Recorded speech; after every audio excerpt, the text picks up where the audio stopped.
L'Église d'Afrique du Nord du second au XIIe siècle de Joseph Kuok, chapitre 3, Saint Cyprien, pasteur de l'unité. Depuis la mort de Septime Sévère en 211, l'Église connaissait une période de paix et de tolérance qui avait favorisé son extension. Les conversions avaient été nombreuses, souvent au détriment de la qualité. Elles recouvraient chez beaucoup une médiocrité morale qui s'alliait mal avec la foi. Écoutons Cyprien s'affliger d'une telle situation au moment même où il inaugure en 249 ses fonctions.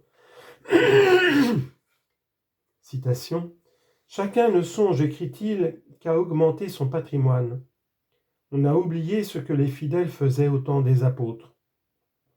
On brûle d'une insatiable cupidité. On ne travaille qu'à grossir sa fortune. Plus de dévotion chez les prêtres, plus de compassion pour les œuvres, plus de discipline dans les mœurs. Pour tromper les frères, on ne recule pas devant la fraude et la fourberie. On se lie par mariage à des païens. On méprise orgueilleusement les chefs de l'Église, on s'injurie, on se hait. La plupart des évêques méprisent leur divine fonction et se font les intendants des grands de ce monde. Ils quittent leur chair, abandonnent leur peuple pour voyager et s'enrichir, tandis que leurs frères ont faim. » Fin de citation. Cette franche déclaration a quelque chose de saint, Essaïenne. Heureuse société où les chefs n'hésitent pas à dénoncer les défauts et les fautes publiques de leurs frères. Mais pour parler ainsi, il faut être irréprochable soi-même. Qui était donc saint Cyprien ? Le chrétien venu du paganisme. Cyprien naquit à Carthage au début du IIIe siècle dans une riche famille. Il fut professeur de rhétorique avant sa conversion. De cette période de sa vie, il nous a laissé une description au style ampoulé qui révèle en lui un honnête païen, ni meilleur ni pire que les autres. Citation. « J'errais à l'aveuglette dans les ténèbres de la nuit, ballotté au hasard sur la mer agitée du monde. Je flottais à la dérive, ignorant de ma vie, étranger à la vérité et à la lumière. Étant donné les mœurs d'alors, je jugeais bien malaisé ce que me promettait pour mon salut la divine bonté. Comment un homme pouvait-il renaître à une vie nouvelle ? Voilà ce que je me demandais souvent, car j'étais pris dans les 1000 erreurs de ma vie passée. Je ne croyais pas pouvoir m'en débarrasser, tant j'étais l'esclave des vices attachés à moi. Mais l'eau régénératrice lava en moi les taches de ma vie antérieure. Dans mon cœur purifié de ces souillures, une lumière venue d'en haut se répandit. L'esprit venu du ciel me changea en un homme nouveau par une seconde naissance. Aussitôt, d'une façon merveilleuse, je vis la certitude succéder au doute. » Fin de citation. La conversion de Cyprien fut des plus radicales. Il vendit tous ses biens, en distribua le montant aux pauvres, fit vœu de continence et renonça pour toujours aux lettres profanes, faisant de la Bible sa seule lecture nourricière. Dans toute son œuvre, qui est considérable, on ne relève pas une seule citation d'auteur païen. Ses qualités morales et intellectuelles et le rang qu'il occupait dans la société le distinguèrent sans tarder dans la communauté chrétienne, qui l'invita à devenir peu de temps après son baptême, prêtre, puis évêque de Carthage, dont il occupa le siège épiscopal de 249 à 258. Cyprien, évêque dans la tempête.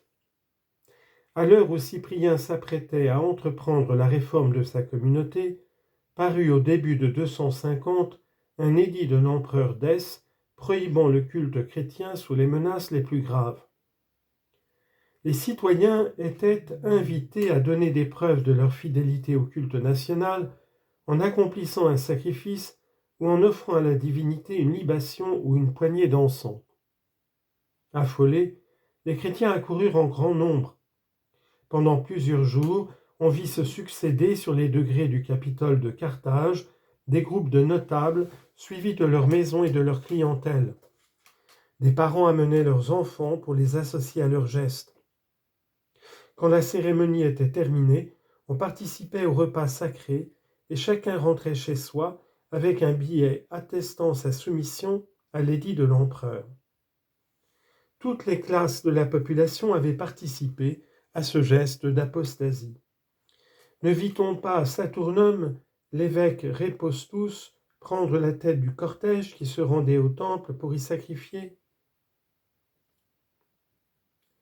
Cette très grave situation allait poser de sérieux problèmes à Cyprien et à sa communauté. Que faire en effet?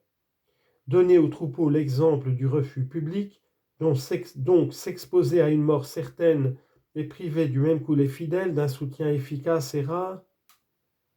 Ou bien opter pour la clandestinité? Sur les conseils de personnes autorisées, Cyprien décida de se cacher dans les environs de Carthage, d'où il pourrait aisément continuer à diriger son diocèse. Il passa ainsi 15 mois dans la clandestinité. Jusqu'en mars 251. Cette retraite fut vivement critiquée par certains qui lui reprochèrent de fuir l'épreuve. 5 prêtres qui avaient contesté son élection épiscopale l'accusèrent auprès du conseil presbytéral de Rome d'avoir abandonné son diocèse.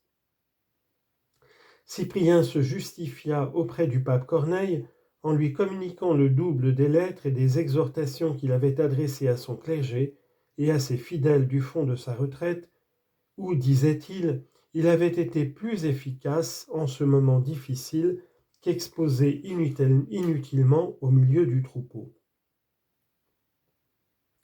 Un problème plus grave divisait la communauté, celui de la réconciliation des lapsi, c'est-à-dire des apostats. Ils étaient rangés en 2 catégories. Les sacrificati, ceux qui avaient effectivement offert un sacrifice aux divinités païennes. Les libellati, ou détenteurs d'un billet, obtenu à prix d'argent, attestant leur participation au culte païen. Ces derniers étaient coupables de se faire passer pour apostats, moins cependant que les sacrificati, qui avaient effectivement et parfois spontanément apostasié.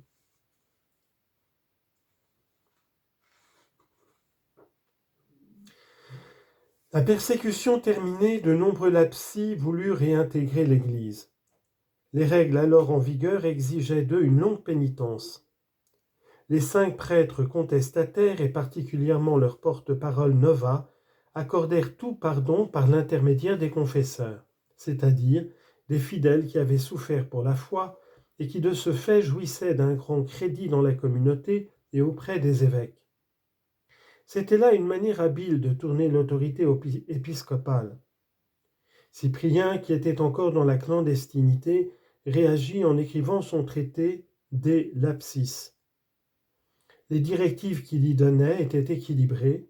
Il se montrait exigeant pour ceux qui avaient formellement apostasié, moins sévère pour ceux qui n'avaient failli que dans la torture, plus indulgent pour les libellati. Ces décisions étaient conformes à celles que donnaient à Rome le clergé et les confesseurs.